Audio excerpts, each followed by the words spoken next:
Hello, my name is Marianne and I'm an alcoholic. I'd like to welcome you to Recovery in Action Life on Life's Terms. This is an open meeting of Alcoholics Anonymous. We're glad you're all here, especially newcomers.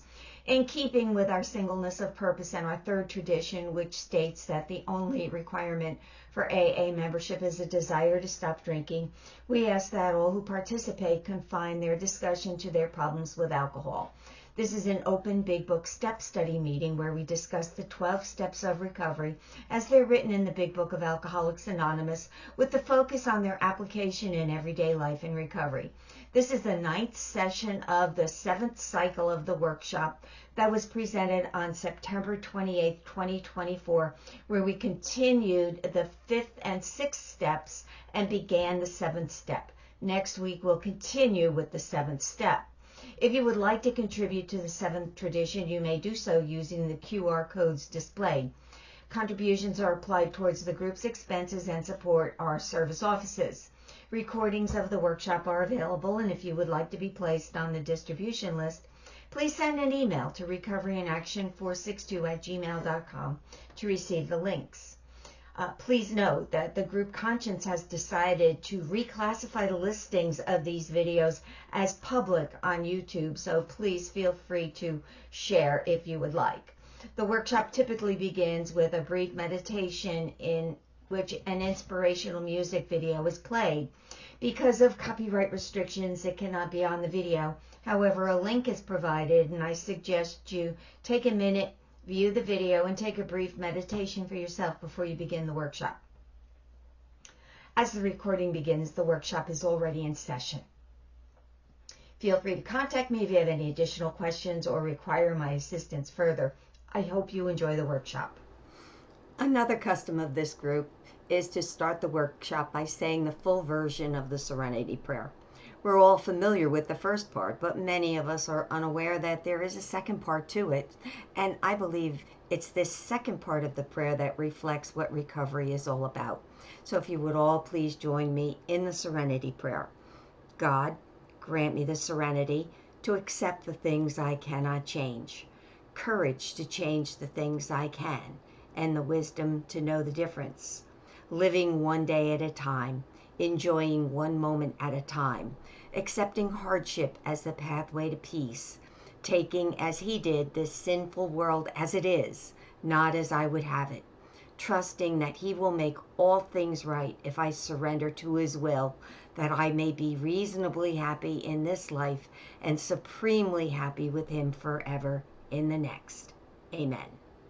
Big Book, and we're going to be starting step 5 today. So I will be doing a brief overview of what we've covered so far as a review. So we start in the Big Book of Alcoholics Anonymous, which is the book of instructions on how to work the 12 steps.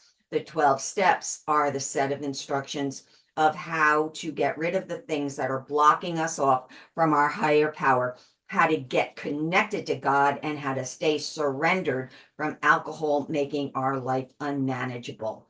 However, merely reading the book without experiencing it is useless. You can't learn how to play the piano, tap dance, swim, or live spiritually by just reading the book. You need to practice, practice, practice, practice.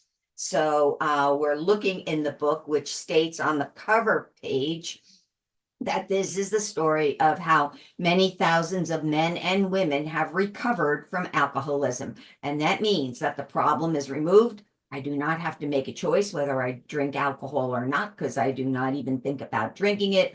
I automatically turn to God instead of alcohol when I'm upset. Alcohol is no longer an option to solve any of my problems. Selfishness and self-centeredness are gone.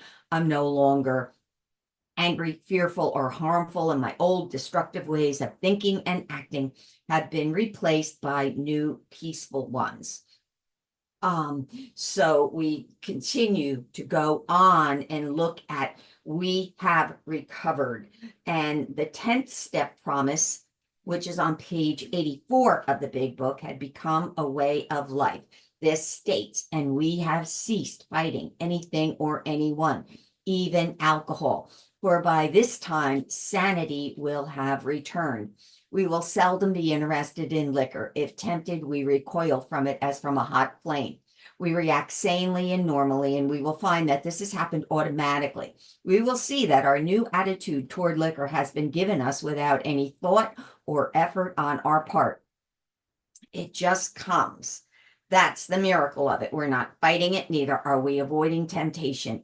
We feel as though we had been placed in a position of neutrality, safe and protected. We've not even sworn off. Instead, the problem has been removed. It does not exist for us. We are neither cocky nor are we afraid. That's our experience. That's how we react so long as we keep in fit spiritual condition. Then we go to page 27 of the big book, which states that this is a definition of recovered, which means that ideas, emotions, and attitudes, which were once the guiding forces of the lives of these men, are suddenly cast to one side, and a completely new set of conceptions and motives begin to dominate them. Then we're going to jump to the appendix in the spiritual experience, which describes recovered as a personality change sufficient to bring about recovery from alcoholism has manifested itself among us in many different forms. And then we'll go to the foreword to the first edition, which states, we of Alcoholics Anonymous are more than 100 men and women who have recovered from a seemingly hopeless state of mind and body. To show other alcoholics precisely how we have recovered is the main purpose of this book. However, it later goes on to say that the only requirement for membership is an honest desire to stop drinking. However, the desire to stop drinking is not the only requirement to become recovered. There's other things involved, such as being willing and actually doing everything that the big book says to do, which then brings us to step 1. We admitted we were powerless over alcohol, that our lives had become unmanageable. This is where we talk about self-knowledge. We know we're powerless over alcohol. We know it now. When we were, for a long time, we may not have known it, but once that realization hits, we have that sense of self-knowledge. Now, I know that I cannot predict my behavior when I pick up a drink. However, as a real alcoholic, the only thing this self-knowledge does is make me realize that I cannot take just one drink without being physically driven to take one after the other. This then allows me the opportunity, if I'm spiritually fit, to pass on the first drink. And I can only do this on a continuous basis if I'm connected to my higher power, which then brings me to step 2, came to believe that a power greater than ourselves could restore us to sanity. I have to believe in a higher power. Now, only I have I'm the one who decides what that power is. And the only requirement now for step 2 is to answer this question. Do I now believe, or am I even willing to believe, that there's a power greater than me that can solve my problem? If I can say yes to that question, then I'm done with step 2. If the answer is no, then I still have some work to do. But considering we've all said yes, which brings us now to step 3, which is made a decision to turn our will and our lives over to the care of God as we understood him. The key to step 3 is the first 3 words, made a decision. All I do in step 3 is make a decision. And I say this prayer where I'm offering myself to God. I'm making an offer, and then I'm getting ready to do the rest of the work to get ready to do God's will. I'm asking God, may I do thy will always. Then I'm getting myself ready. I'm at step 4. Made a searching and fearless moral inventory of ourselves. There are 4 inventories for resentments, fears, and 2 for harms, excluding our sex conduct and including our sex conduct. And what this brings us to is looking at our character defects. where it states, in most cases, it was found that our self-esteem, our pocketbooks, our ambitions, our personal relations, including sex, were hurt or threatened. This is where we're talking about the resentments. On our grudge list, we set opposite each name our injuries. Was it our self-esteem, our security, our ambitions, our personal or sex relations that had been interfered with? And these are the parts of self that it is describing. Our self-esteem, how we feel about ourselves, our pride, our pocketbook, our money, our emotional security, our safety in the world, our ambitions, our plans, our goals, and then our personal relationships, how we react with others, as well as our sex relationships. This brings us down to looking at ourselves. Where had we been selfish, dishonest, self-seeking, and frightened? Though a situation had not been entirely our fault, we tried to disregard the other person involved entirely. Where were we to blame? The inventory was ours, not the other man's. When we saw our faults, we listed them. We placed them before us in black and white. We admitted our wrongs honestly and were willing to set these matters straight. And this brings us to boiling it down to 5 main character defects, which is I'm selfish. I want what I want when I want it. I'm dishonest. I'm a liar, a cheat, and a thief. I'm self-seeking. I want more than I have right now. I'm frightened and I'm inconsiderate. And then these character defects actually boil down into other characteristics which roll up under them.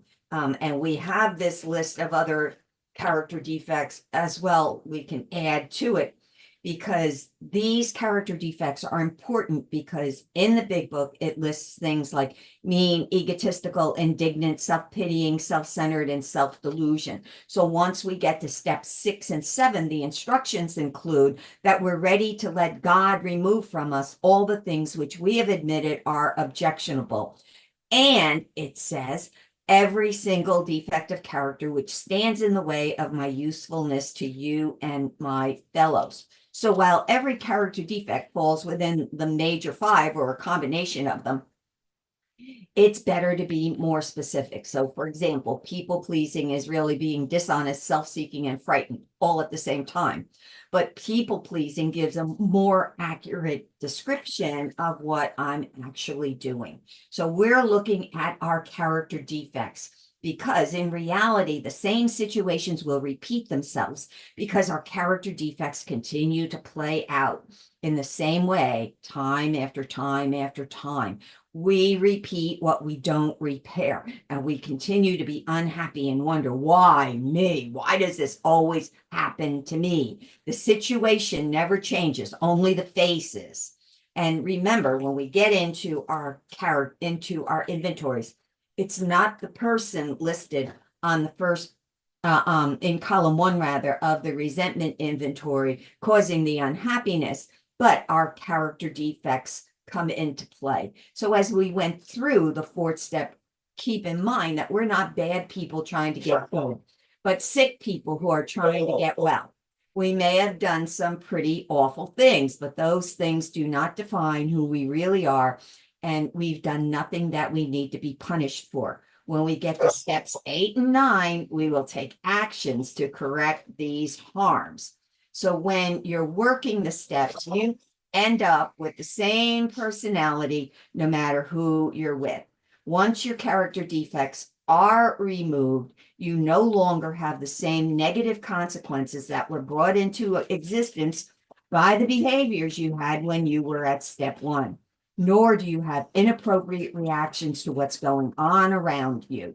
Therefore, as a result of all of this, your relationships change. And we started looking at the ideal self, and there was the assignment for the ideal self worksheet. So we're focusing on whatever our ideal self turns out to be. We must be willing to grow towards it. We must be willing to make amends where we've done harm, provided we do not bring about still more harm in doing so. In other words, we treat sex as we would any other problem.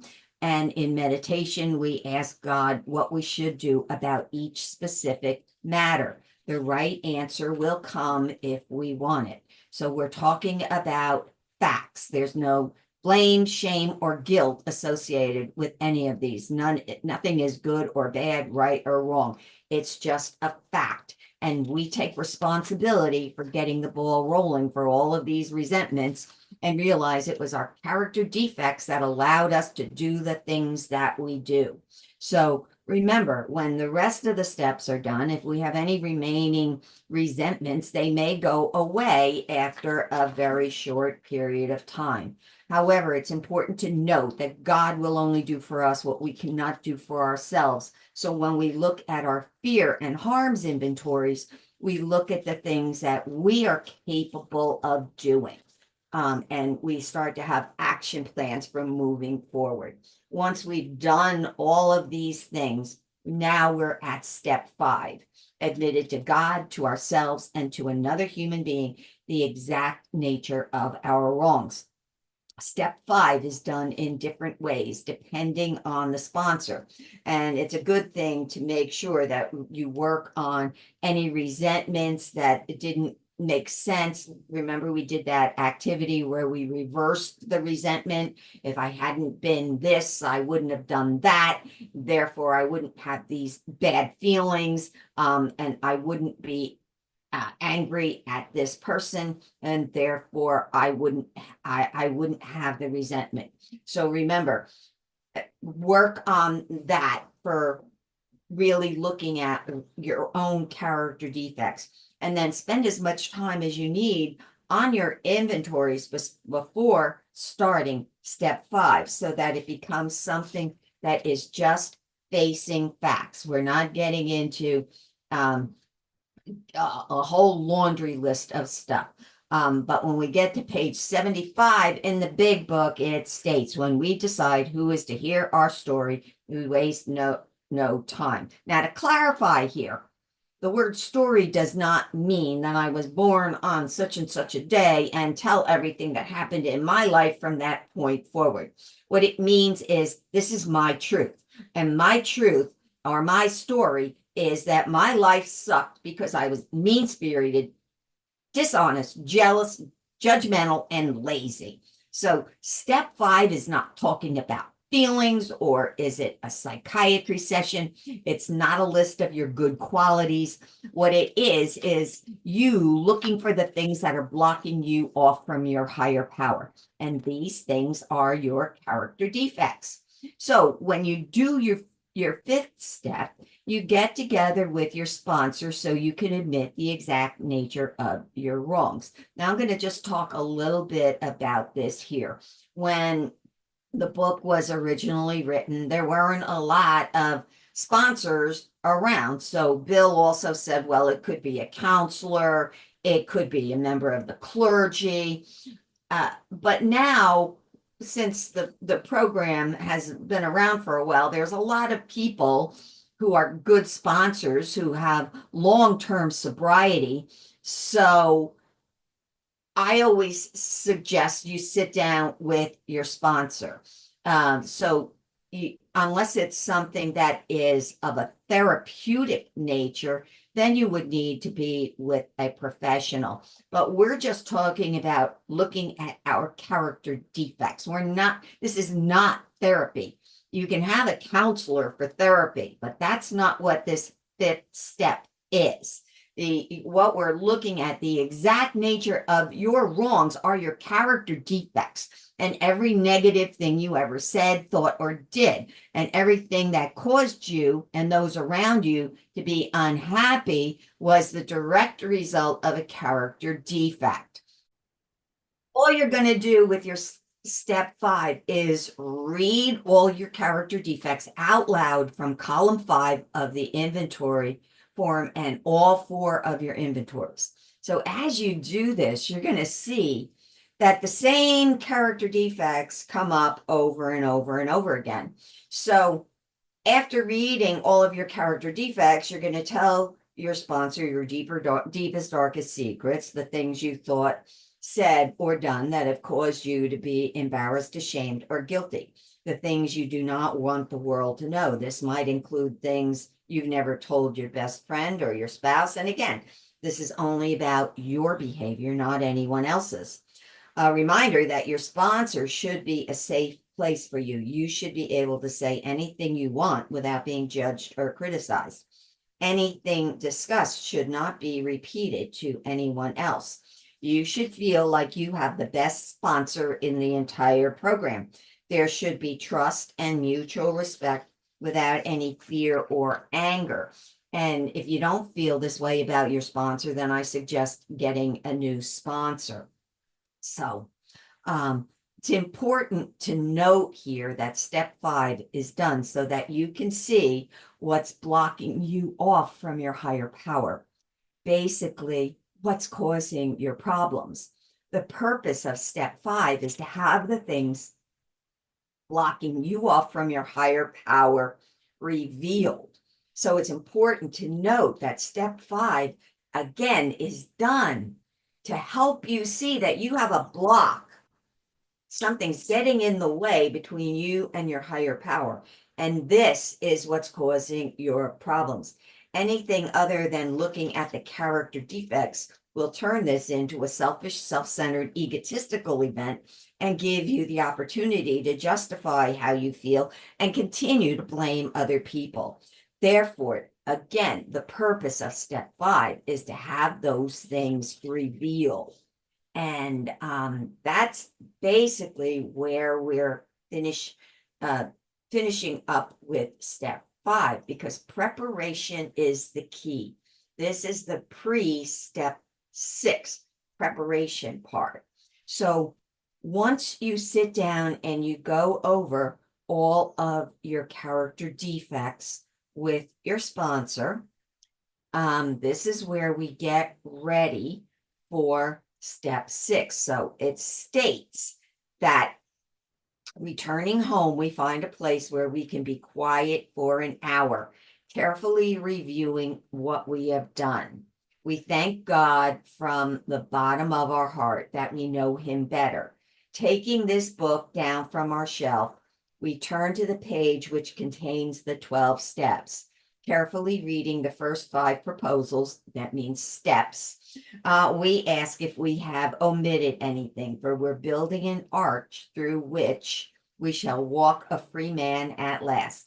Is our work solid so far? Are the stones properly in place? Have we skimped on the cement put into the foundation? Have we tried to make mortar without sand? So do exactly what the instructions say to do. There are very few time frames in the big book, and this is a very specific one. It specifies 1 hour. So a good way to do this is to set a timer for an hour.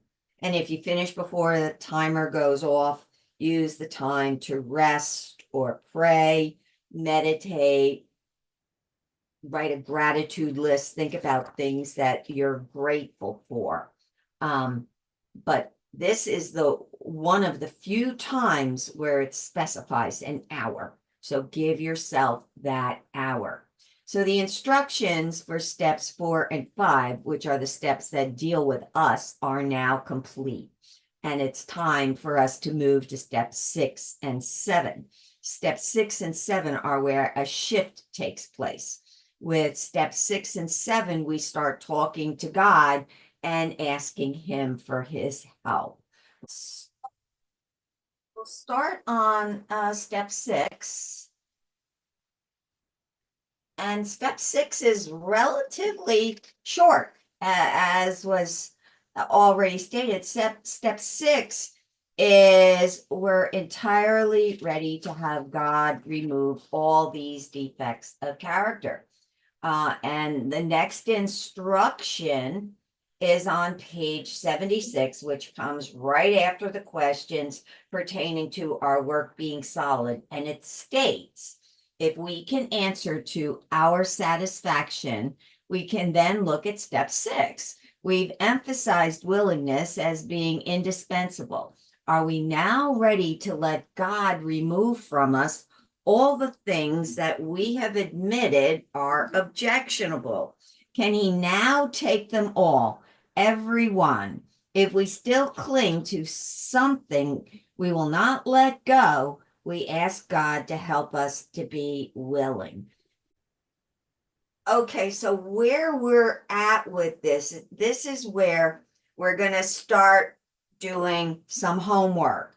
And this is where we're looking at all of our character defects. So if you look in our workbook, which is pages 149 and 150. On page 149, there's the defect asset table. And then on page 150, there's the character defects versus assets opposites. And this is where we start to really drill down and do some work. So if we look at all of our character defects that we have listed on all of our inventories, we use the character asset table and take those character defects from column 5 of all 4 of the inventories and transfer those character defects to the left side of the table. So for example, I'm going to use being a procrastinator just as an example, but I would list all of them. So all of those character defects that I have will be listed. So for step 6, we ignore the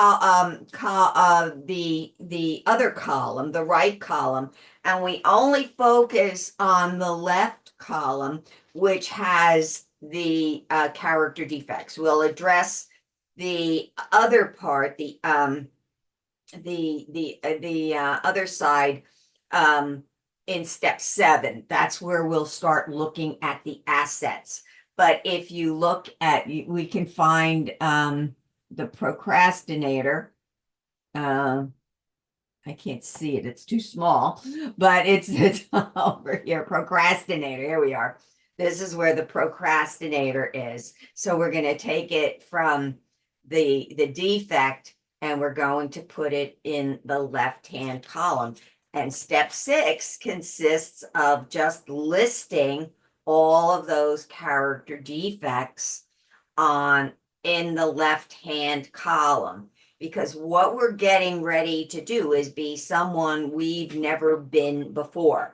And as someone without these character defects, we're going to be a lot better than who we were when we had them. So the main question for step 6 is, now that I have seen that it's my character defects causing all my problems, do I want them removed? It kind of reminds me of Andrea's little image there with the butterflies.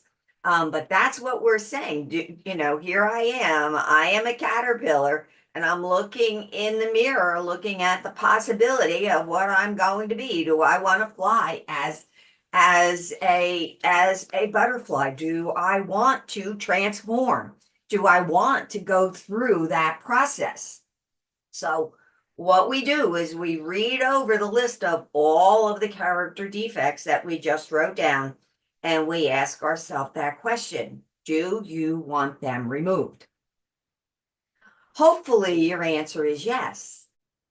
Again, hopefully your answer is yes.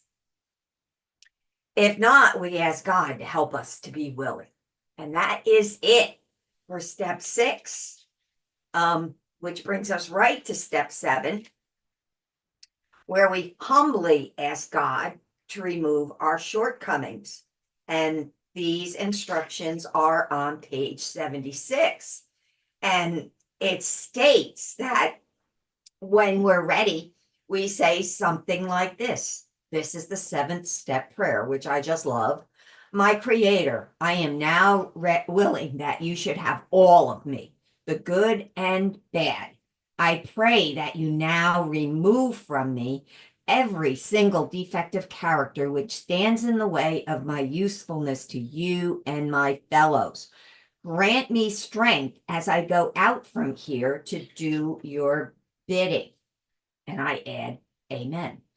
Remember, making the decision to turn your life and will over to the care of God as you understood him in step 3. That's what you did.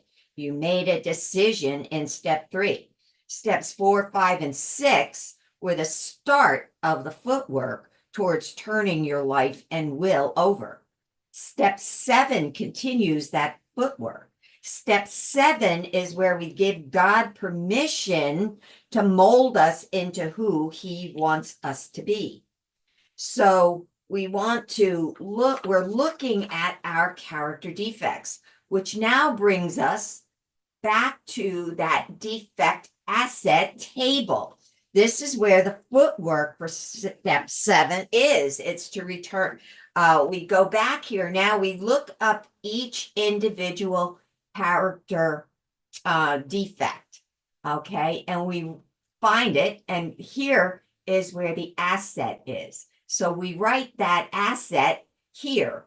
In this instance, it means that we're willing to do what needs to be done immediately. So we put that in the character asset table. So again, you add your own opposite for each character defect you have listed. And if you have trouble with some of them, use the list that's there. But you're looking for behaviors that you believe are the opposite. So for example, if my character defect is being selfish, my opposite would be to ignore anything that benefits me and to be extremely helpful. However, that may not be your definition of being unselfish. Maybe your definition is to stop wanting things to go your way and stop being angry when people don't do what you want them to do, or even something else. So you figure out what that is for you. And then you can go back to the table and write your opposite in the second column so that you'll have the whole list. And again, you can get blank forms of this on the share drive in that folder of forms. So if you run out of room here, which I have more character defects than this form allows for, you could either make copies of this or you could download more copies from that share drive. Just remember, we do not need to have all of our character defects lifted from us at once, nor will they be. They may not be lifted immediately. We only have to be continuously nudged in the right direction. So how do we get a nudge from God? So each morning, when we're saying our morning prayers, we say, God, please stop me from being what that character defect is, the procrastinator, and teach me to be the character asset. Teach me to be someone who does what needs to be done immediately, and do each character defect separately, and each character defect and asset separately. So your morning prayers might take a while as you get into doing this, but that's okay. So for example, we're going to say, please God, stop me from being lazy and teach me to be someone who does what's needed immediately. Please God, stop me from being jealous and teach me to be happy for others.